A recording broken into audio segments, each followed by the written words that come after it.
Hello guys, Prince and family. ഞാൻ ഓപ്പണായിട്ട് തന്നെ പറയാം, ഒരു ചവറ് പടം ഇഷ്ടപ്പെട്ടില്ല. എനിക്ക് തീരെ ഇഷ്ടപ്പെട്ടില്ല. First half cringe, second half പിന്നെയും ഇത്തിരി കണ്ടിരിക്കാനുണ്ട്, പക്ഷെ അതും ക്രിഞ്ചാണ്. ഒരു നായകനെ പോലും കറക്റ്റായിട്ട് സെലക്ട് ചെയ്യാൻ പറ്റാത്ത ഒരു സിനിമ. അത്രയും പെർഫോമൻസ് ഉള്ള, അത്രയും സിനിമേനെ അടുത്തൊരു തലത്തിലേക്ക് കൊണ്ടുപോകേണ്ട ക്യാരക്ടറിനെ മര്യാദക്കൊന്ന് പ്ലേസ് ചെയ്യാൻ പോലും പറ്റാത്ത, ഒന്ന് സെലക്ട് ചെയ്യാൻ പറ്റാത്ത ഒരു ഓവർ ആക്ടിങ് ആയിട്ടുള്ള നായികനാണ് ഇതിനകത്ത് വെച്ചേക്കുന്നത്. അത് ആദ്യം വന്ന ഒരു ബാങ്ക് എംപ്ലോയി നായിക, അവൾ കുഴപ്പമില്ല, അവളുടെ അമ്മയും കുഴപ്പമില്ല, അവർ തിരക്കില്ലാതെ ചെയ്തതായിട്ട് തോന്നി. പിന്നെ വന്ന സിദ്ദിഖിക്ക, ബിന്ദു പണിക്കർ പക്കയിട്ട് തന്നെ ചെയ്തിട്ടുണ്ട്. പിന്നെ മറ്റേ മഞ്ജു പിള്ള നല്ല വേഷം, ഉർവശി നല്ല വേഷം, ദിലീപേട്ടനല്ലേ ഇതിനകത്ത് നായകൻ. ഇതിനകത്ത് ചെയ്യാൻ എന്താണുള്ളത് ദിലീപേട്ടന്? എനിക്ക് അറിയാൻ പാടില്ലായിട്ട് ചോദിക്കുകയാണ്. ഞാൻ ഈ സിനിമ കണ്ടിട്ട് പറയണേ, എന്താണ് അതിനകത്ത് ചെയ്യാനുള്ളത്? എന്തെങ്കിലും ഉണ്ടോ ഇതിനകത്ത്? വല്ല കണ്ടന്റ് ഉണ്ടോ? ഇത് സോഷ്യൽ മീഡിയ ഇൻഫ്ലുവൻസേഴ്സിനെ ട്രോളാനും അല്ലെങ്കിൽ അവർ ചെയ്യുന്ന തെറ്റാണെന്ന് പറയാൻ വേണ്ടി മാത്രം ഉണ്ടാക്കിയ പോലത്തെ ഒരു സ്ക്രിപ്റ്റായിട്ട് എനിക്ക് തോന്നി. അതിൻ്റെ ദൂഷ്യവശങ്ങൾ ഇതെന്താ, പണ്ടത്തെ ഒരു ക്രിഞ്ച് പടം എടുത്ത് കളിക്കാനാണോ? അതിനു വേണ്ടി തന്നെ പ്രിൻസ് ആൻഡ് ഫാമിലി എന്ന് പറയുമ്പോൾ അതുമായിട്ട് ബന്ധപ്പെട്ട് വേണമെന്നില്ല, മറ്റേ സൈഡിൽ കൂടി പോകാനും കുഴപ്പമില്ല. ഇത് അതിനെ മാത്രം ഒരു സ്വയം വെളുപ്പിക്കൽ സിനിമയായിട്ട് തോന്നി.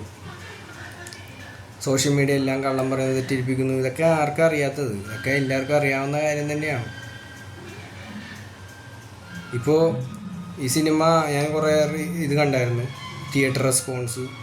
അതിനകത്ത് ഇതൊക്കെ തന്നെയാണ്. പടം ശോകമാണ്, പക്ഷേ പറയുന്ന റെസ്പോൺസ് മൊത്തം നല്ല റെസ്പോൺസാണ്. സോഷ്യൽ മീഡിയനെ വിശ്വസിക്കാൻ കൊള്ളത്തില്ല എന്ന് മനസ്സിലായി. പിന്നെ ഒരു കാര്യമുണ്ട്, ഇവർ തന്നെ പൈസ കൊടുത്ത് മറ്റേ PR വർക്ക് നടത്തി ഹിറ്റടിപ്പിക്കും. എന്നിട്ട് അവരെന്തെങ്കിലും നെഗറ്റീവ് പറയുമ്പോൾ അതിനെ ശോകം പറയുന്ന സംഭവമാണ്. നമ്മൾ സത്യസന്ധമായ റിവ്യൂ കൊടുക്കുന്ന ആൾക്കാരാണെങ്കിൽ മോശം പടത്തിനെ മോശമായിട്ട് തന്നെ പറയും. അതിന് നല്ലതാണെന്ന് പറഞ്ഞ് ആൾക്കാരെ തെറ്റിദ്ധരിപ്പിക്കുന്നതും ഈ പറഞ്ഞ സംഭവത്തിൽ പെടും. അതും വേറെ കാര്യം. ഈ സിനിമയിലൊരു ഡയലോഗുണ്ട്, നിങ്ങളുടെ അഭിപ്രായം അത് നിങ്ങളുടേത് മാത്രമായിരിക്കണം. അതെ, എൻ്റെ അഭിപ്രായം അത് എൻ്റേത് മാത്രമാണ്. എനിക്ക് ഈ സിനിമ ഒട്ടും വർക്കായില്ല. ഇത് പലർക്കും വേറെ ആൾക്കാർക്ക് ഇഷ്ടപ്പെടാം, വേറെ ആൾക്ക് സിനിമ കാണാം, അതൊന്നുമല്ല. എൻ്റെ ഒരു ഇതാണ് ഞാൻ പറയുന്നത്. എനിക്ക് ഈ പടം ഒട്ടും വർക്കായില്ല. എന്തിനു വേണ്ടിയാണ് ഈ പടം എന്നുള്ളത്, ഇതിനൊക്കെ നല്ലത് നമ്മുടെ ദിലീപേട്ടൻ്റെ പണ്ടത്തെ പടങ്ങൾ പോയി കാണുന്നതാണ് എനിക്ക് കൂടുതൽ എനിക്കിഷ്ടം. അതാണ് പറക്കും തളികയും, പഞ്ചാബി ഹൗസും, CD മൂസ, ആ സിനിമകളൊക്കെ പോയി കാണുന്നതാണ് കുറച്ചും കൂടി അടിപൊളി.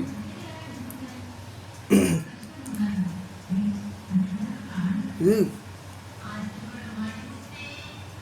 ഒരു തിരിച്ചുവരവെന്ന് പറഞ്ഞ സംഭവം എന്ന് പറഞ്ഞാൽ അത് ഇപ്പോൾ തുടരും ലാലേട്ടൻ ചെയ്തിട്ടുണ്ട്, പക്ഷെ ആ പടം എനിക്ക് വർക്കായിട്ടില്ല. ലാലേട്ടൻ്റെ തിരിച്ചുവരവ് എന്നൊക്കെ പറയുന്നത്.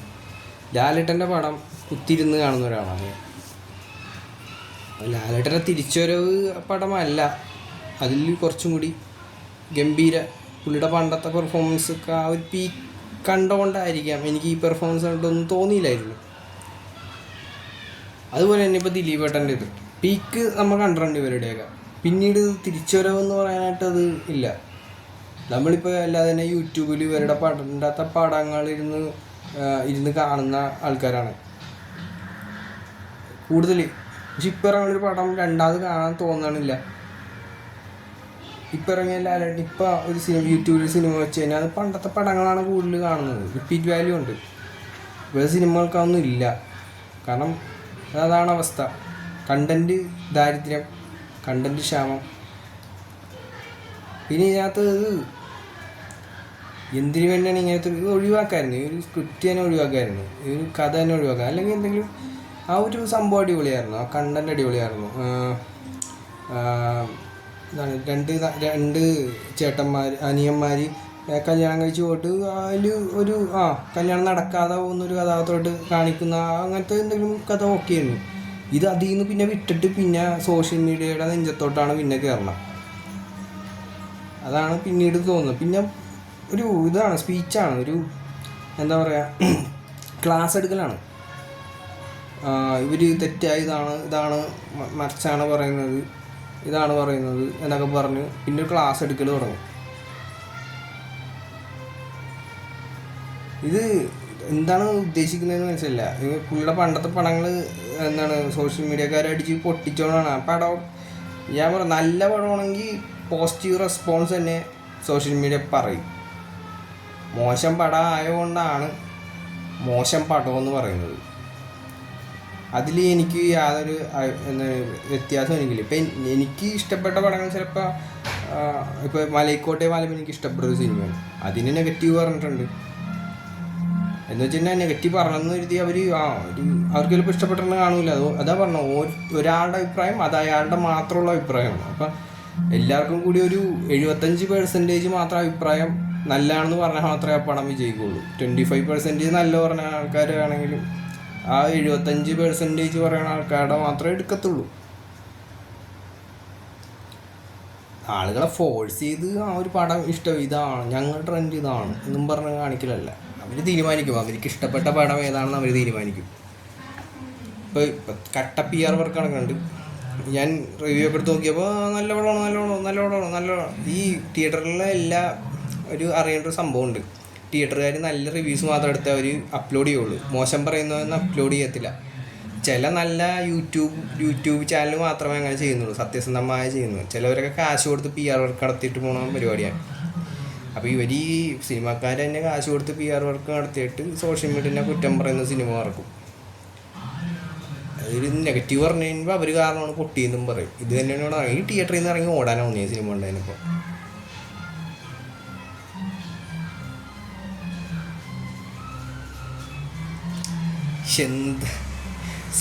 ഫസ്റ്റ് ഹാഫ് വെറുപ്പിക്കലിൻ്റെ പീക്ക്. ഫസ്റ്റ് ഹാഫ് സെക്കൻഡ് ഹാഫിലോട്ട് വന്നു കഴിഞ്ഞപ്പോൾ ഒരു ദിലീപ് സിനിമകളുടെ ഒരു ദാരിദ്ര്യം പറച്ചിലുണ്ട്. പിന്നെ കണ്ടന്റ് ക്ഷാമമാണ് പുള്ളിക്ക്. പണ്ടത്തെ ഒരു ഡബിൾ മീനിങ് കോമഡി അടിക്കാനായിട്ടുള്ള ഫ്രസ്ട്രേഷൻ എല്ലാ ഈ സിനിമയിൽ ഞാൻ കണ്ടു. ഇത് നീറ്റാകാൻ നോക്കി. കണ്ടന്റ് ക്ഷാമം, നല്ല കണ്ടന്റ് ക്ഷാമം ഈ സിനിമക്കുണ്ട്. പിന്നെ ദാരി ശ്രീനിവാസനെ ഇടയ്ക്ക് വെച്ച് തന്നെ പുറം രാജ്യത്തിലോട്ട് അഴച്ചെന്നായി. പുള്ളിക്ക് മനസ്സിലായി എനിക്ക് പെർഫോം ചെയ്യാനൊരു തേങ്ങയില്ല ഇതിനകത്ത്. അത് മനസ്സിലാക്കിയിട്ട് പുള്ളീനെ നേരെ പറത്തി അങ്ങോട്ട്. പിന്നെ ഇളയനൊരു ഇതുമില്ല. പിന്നെ അവരുടെ വൈഫായിട്ട് അഭിനയിക്കുന്നവർക്കും വലിയ ക്യാരക്ടറില്ല. ആർക്കും വലിയ ക്യാരക്ടറുകളില്ല. ഇപ്പോൾ ഓക്കെ എന്നാൽ എനിക്ക് സിനിമയെക്കുറിച്ച് വലിയ കൂടുതൽ പറയാനില്ല. ശോകമാണ് പടം, അത്രേ ഉള്ളൂ. ഇതെൻ്റെ മാത്രം അഭിപ്രായമുണ്ട്. ഇത് കേട്ട ആരും എന്താ പറയുക നമ്മ സിനിമനെ ഇതാക്കിയെന്ന് പറയും. കുറേ വരും നെഗറ്റീവ് പറയാനായിട്ട് കുറേ വരും കമൻറ്റിൽ. എൻ്റെ മാത്രം അഭിപ്രായമാണ്. അപ്പോൾ ഓക്കെ എന്നാൽ.